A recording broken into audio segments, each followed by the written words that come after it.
I'll tell a woman in a minute, douche. Douche. Some women don't like when you tell them that, when you straightforward with them. Douche, they forget you. Martin, unfortunately, you know, show business at a certain point in his life got the best of him. And when that happens, you see it happening. And there's nothing you can do about it. You know, you pray for that person. It's almost like watching a car crash that you can't stop. It seems to me like, I don't know if it was a year ago or about 6 months ago, every time you pick up the paper, there's something unusual happening to you. Yeah. There was a series of unusual things going on in your life. Are you all right? Is everything all right now? Yes, America, I'm all right, and I just want to thank y'all for supporting me. Martin Lawrence's breakdown on set was worse than we thought. I gotta say something. Some of you are not washing your ass properly. The SNL ban was just the beginning. You know, right before Tisha left the set because she had to. It got to that point, and I understood it. It's just like the Matrix. Before anyone understood what was happening, Hollywood's biggest comedian was standing with a gun, screaming about assassins. But the warning signs appeared months earlier on a stage in New York when Lawrence made a decision that would set everything in motion. The Saturday Night Live appearance in February 1994 should have been a victory lap. Martin Lawrence was everywhere. The Martin Show had become a cultural phenomenon, pulling in millions of viewers every Thursday night. His stand-up tours sold out arenas. Hollywood was calling with movie deals. NBC invited him to host their flagship late-night comedy show, a platform that had launched countless careers. Yeah, man, oh man, look at all these white people. No, I mean, I guess this ain't the Def Jam, right? So I guess I better be cool. I got some black folks out there to back me up, though. The monologue started normally enough. Lawrence talked about his show, his success, the usual celebrity banter. Then he shifted topics to women's hygiene in the most graphic terms imaginable. The language was explicit. The descriptions were vulgar. I gotta say something. Some of you are not washing your ass properly. The studio audience's laughter turned nervous, uncomfortable. In living rooms across America, parents scrambled for remote controls. NBC's phone lines lit up instantly. Network executives watched in horror from the control room. They couldn't cut away. The broadcast was live. All they could do was watch their primetime host deliver material that violated every broadcast standard they had. Some women will let you go down, you know what I'm saying, knowing they got a yeast infection. I'm sorry. Come up with dough all on your damn lip. By the time Lawrence finished his monologue, the damage was done. Over 200 formal complaints flooded NBC before the show ended. Sponsors contacted the network threatening to pull advertising. The backlash was immediate and severe. NBC made a decision that night that would echo through Lawrence's career. They banned him permanently from all NBC programming, not just Saturday Night Live. Every show, every network, every platform under the NBC umbrella. The ban was absolute. For a comedian at the peak of his fame, getting blacklisted from an entire major network represented a career catastrophe. Lawrence tried defending the monologue initially, claiming he was just doing his comedy, being authentic, refusing to water down his material for network television. But the defense fell flat. There was edgy comedy, and then there was broadcasting graphic content to a national primetime audience that included children. The distinction mattered, and Lawrence had crossed the line badly. The Martin Show continued strong despite the controversy. Fox stood by their star, recognizing that his Thursday night ratings justified the headaches. But the SNL Disaster planted seeds of doubt about Lawrence's stability, his judgment, his capacity to handle the pressures of fame. Those seeds would grow into something much darker in the months ahead.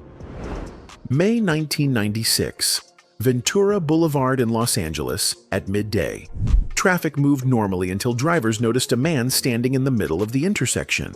He was waving his arms frantically, screaming at passing cars, pointing a gun at vehicles.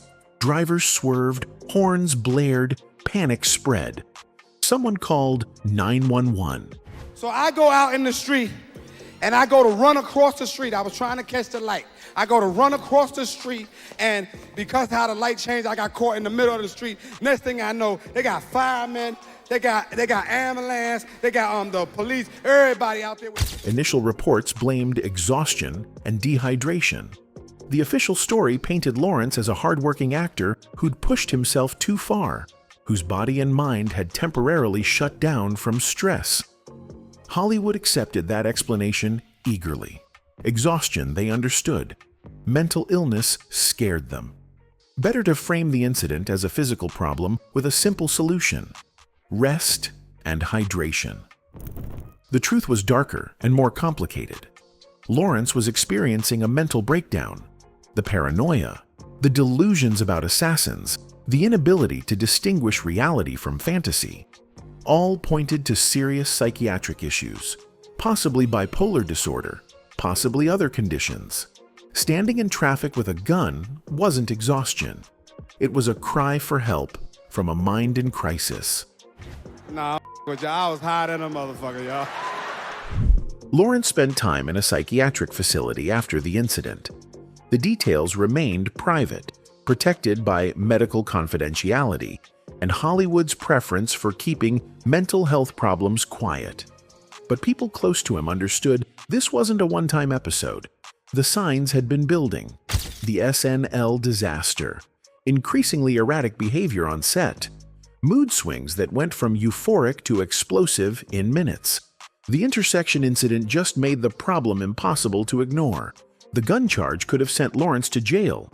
Instead, prosecutors and his legal team worked out an arrangement focused on treatment rather than punishment. Lawrence avoided criminal consequences but faced a harder challenge: confronting the reality that fame and success couldn't protect him from his own mind turning against him. So let me ask you this. What is happening in Hollywood that a guy that tough will be on the street waving a gun, screaming, "They are trying to kill me"? His return to work came with conditions: therapy, medication management, regular psychiatric monitoring. The Martin Show production team implemented new protocols to watch for warning signs. But the incident had changed something fundamental in how Hollywood viewed Martin Lawrence. He wasn't just the funny guy from the sitcom anymore. He was the comedian who'd stood in traffic with a gun, screaming about assassins that didn't exist. The incident should have been a wake-up call, a moment where Lawrence stepped back, got help, addressed the underlying issues before they destroyed his career and his life. Instead, it became another chapter in a pattern of behavior that was spiraling out of control. The worst was still ahead. Behind the scenes of The Martin Show, the atmosphere was deteriorating. What had started as a groundbreaking sitcom celebrating black culture and comedy was becoming a nightmare work environment. Martin Lawrence's behavior grew increasingly volatile. Mood swings, verbal threats. Cast and crew walked on eggshells, never knowing which version of their star would show up each day. Martin, unfortunately, show business at a certain point in his life got the best of him. And when that happens, you see it happening. And there's nothing you can do about it. You pray for that person. It's almost like watching a car crash that you can't stop. Tisha Campbell Martin bore the brunt of it. As Lawrence's on-screen love interest and co-star, she worked closest with him, spent the most time in scenes together, had the least ability to avoid him when he was in one of his dark moods. The verbal escalated over seasons. What might have started as creative differences or typical on-set tension crossed lines into something more sinister. January 1997, Campbell filed a lawsuit against Lawrence and the show's production company. The allegations were serious: harassment, verbal, physical threats. She detailed a pattern of behavior that had made continuing to work on the show impossible. The lawsuit didn't just threaten Lawrence's reputation, it threatened the entire production. Campbell stopped coming to set while the lawsuit proceeded. The show tried working around her absence, writing episodes that minimized her character's screen time, using creative editing and stand-ins. But The Martin Show without Tisha Campbell was like Romeo and Juliet without Juliet. The core dynamic that made the show work was gone. You know, right before Tisha left the set, because she had to, it got to that point, and I understood it. It's just like the Matrix. The details of the lawsuit remained largely confidential, sealed as part of the eventual settlement. But enough leaked to paint a picture of a toxic workplace where Lawrence's behavior had gone unchecked for too long. Other cast members had witnessed experienced their own share of Lawrence's volatility, but Campbell was the one who finally said enough. The production company faced an impossible situation. Martin Lawrence was the star, the name, the reason the show existed. But his behavior was destroying the show from the inside. They couldn't fire him without ending the series. They couldn't protect Campbell without confronting their star. They chose the path of least resistance, settle the lawsuit, get Campbell back for the final episodes, end the series as quickly as possible. Campbell eventually returned to film the show's final 2 episodes. The settlement terms required her presence to wrap up the series properly. But the magic was gone. The chemistry that had made Martin and Gina one of television's most beloved couples felt forced, artificial. Everyone involved knew they were just getting through the final episodes before they could escape. Look, Martin, before you go, I just want to let you know that I really hate you. The 5th season finale aired in May 1997.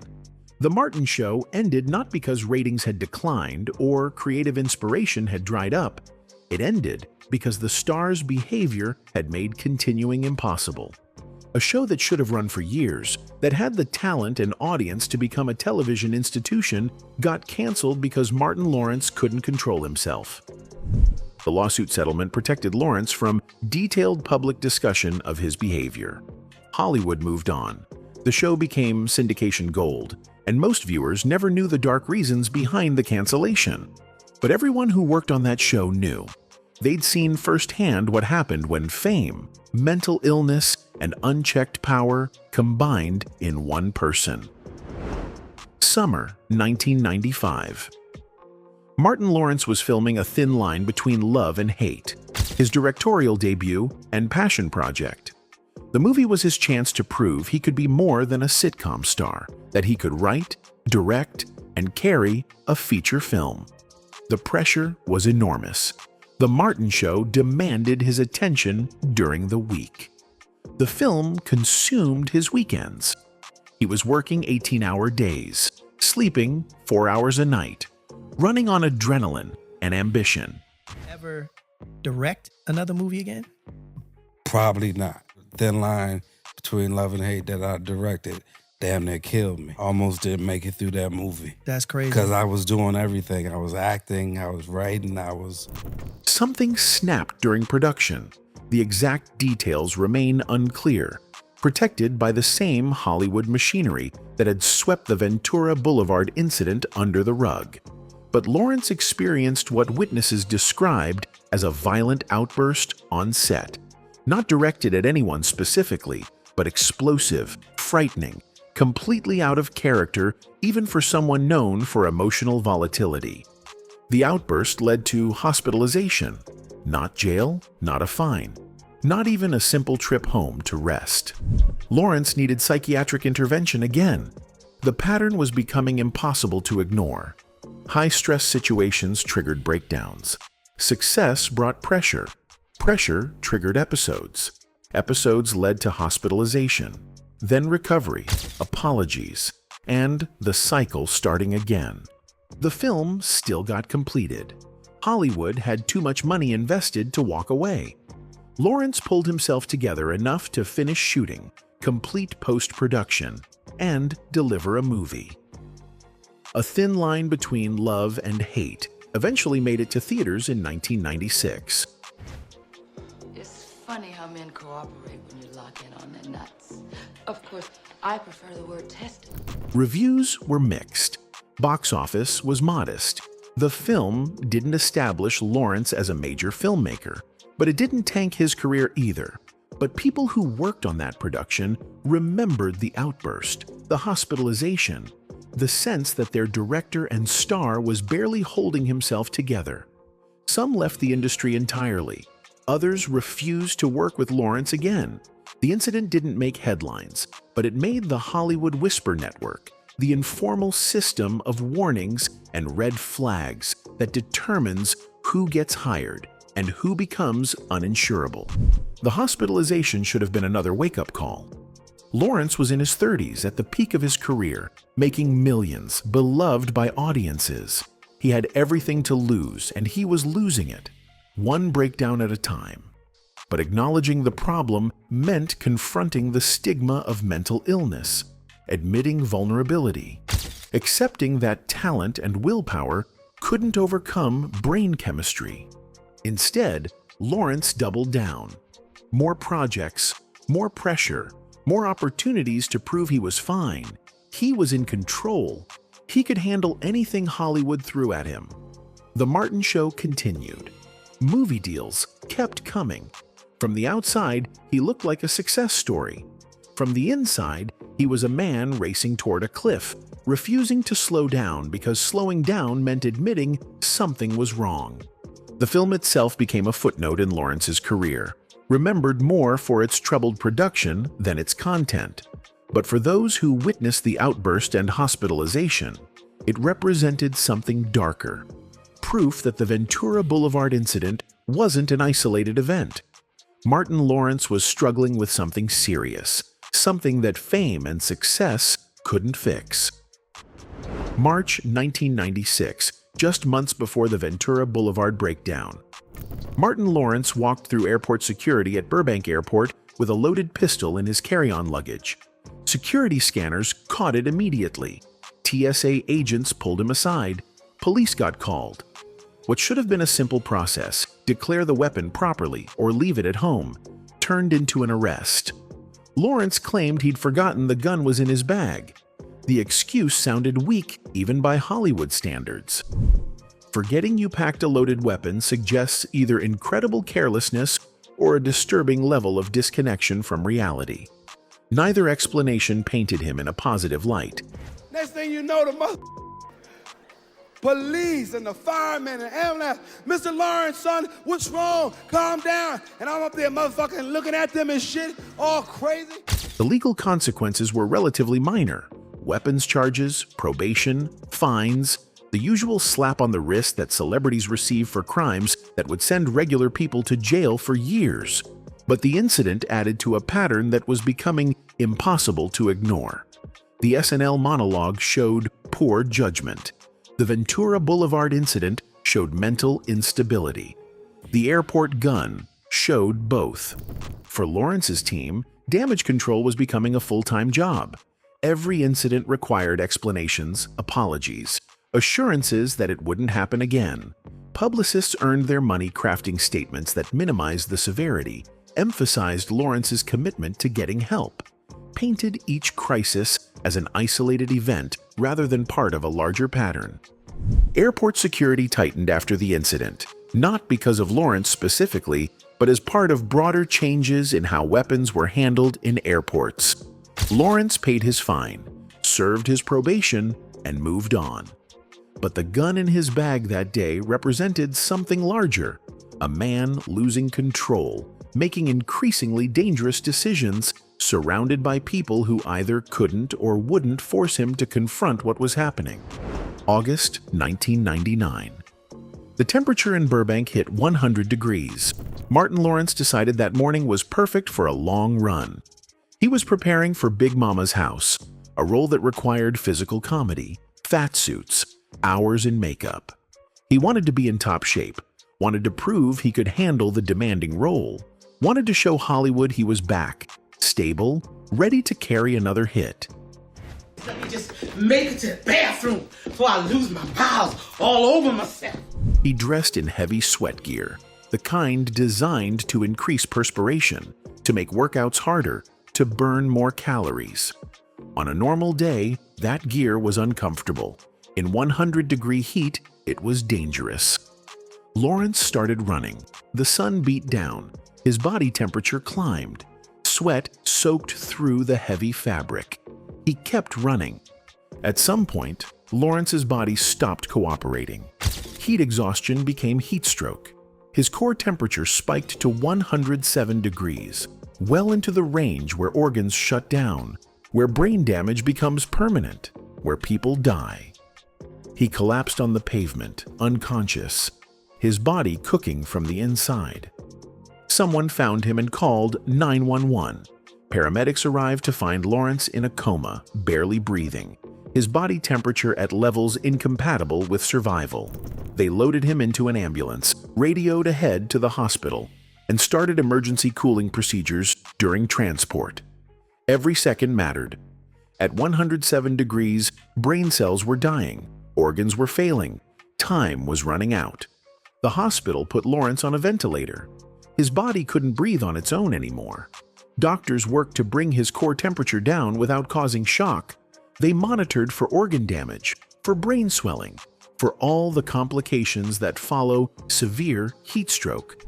His family gathered. Word leaked to the press. Martin Lawrence was fighting for his life because he'd gone running on a hot day. The explanation sounded simple, almost innocent. Just a workout gone wrong, an unfortunate accident, something that could happen to anyone. But it wasn't that simple. Lawrence had a history of poor decision-making, of pushing himself beyond reasonable limits, of ignoring warning signs until crisis forced intervention. The heat stroke fit the pattern perfectly. He survived. His organs recovered. The ventilator came off after days. Brain function returned. But the incident left permanent changes. People who knew Lawrence before and after the collapse noted differences. Some cognitive functions seemed affected. His energy levels never fully returned to what they'd been. The near-death experience had taken something from him that couldn't be recovered. The heat stroke also marked a turning point in how Hollywood viewed Martin Lawrence. Before, he'd been seen as talented but troubled, erratic but manageable. After nearly dying from running in the heat, he became someone to worry about, someone who might not survive the pressures of fame, someone whose next crisis might be his last. Big Mama's house still got made. Lawrence still wore the fat suit, still delivered the physical comedy, still proved he could carry a hit. The movie made over $100 million, spawned sequels, became a franchise. But everyone involved knew how close they'd come to making a movie without their star, to dealing with the tragedy of Martin Lawrence dying at age 34 from heat stroke. June 2024. The Bad Boys Ride or Die premiere in Los Angeles. Red carpet, cameras, fans screaming. The full Hollywood spectacle. Martin Lawrence walked the carpet with Will Smith, promoting their fourth film together, celebrating a franchise that had spanned nearly 30 years. Then people noticed something was wrong. Lawrence appeared unsteady on his feet. His movements seemed uncertain. He leaned on Smith at several points, not casually, but as if needing support. Videos from the premiere circulated online within hours. Speculation exploded. Was Lawrence sick? Was he having another breakdown? Had something happened that the public didn't know about?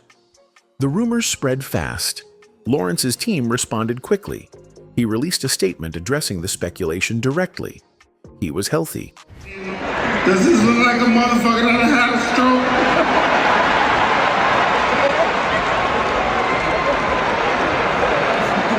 I be stroking? That's what I be doing. I be stroking. The explanation satisfied some viewers and raised more questions for others. Being overwhelmed doesn't usually cause the kind of physical instability visible in the premiere footage. But Hollywood has a long history of carefully managing health narratives, of downplaying problems until they become impossible to hide. Lawrence's statement might have been complete truth or might have been the latest version of damage control. The incident highlighted how Lawrence's past continues to shadow his present. Any stumble, any off moment, any sign of potential problems gets magnified through the lens of the 90s breakdowns. Fair or not, accurate or not, Martin Lawrence will always be the comedian who stood in traffic with a gun, who nearly died from heat stroke, who got sued by his co-star for creating a hostile workplace. Bad Boys: Ride or Die performed well at the box office, despite the premiere concerns. Lawrence completed the promotional tour, handled interviews professionally, showed no further signs of distress. The speculation faded as quickly as it had erupted, but the speed with which people jumped to worst-case scenarios revealed the permanent mark those 90s incidents left on his reputation. At 60 years old, Lawrence is in a different phase of his career and life. The hunger that drove him in the 90s is gone, replaced by the wisdom that comes from surviving your own worst impulses. He's made peace with being known more for Big Mama than for his dangerous early stand-up. He's accepted that some bridges burned in the 90s can never be rebuilt. He's alive, working, present for his family, which is more than seemed possible during his darkest moments. The 2024 premiere scare will probably be forgotten by next year, another minor blip in a long career. But it served as a reminder that Martin Lawrence's story isn't just about comedy or movies or television success. It's about survival. It's about a man who lost control so completely that he ended up in traffic with a gun, who pushed his body so hard it nearly killed him, who burned through relationships and opportunities with stunning speed, and who somehow found his way back to something resembling stability. That's the real story behind the laughs, behind the characters, behind the carefully managed public image. Martin Lawrence didn't just survive the 90s. He survived himself. Anyway, that's it for the video, folks. Bye.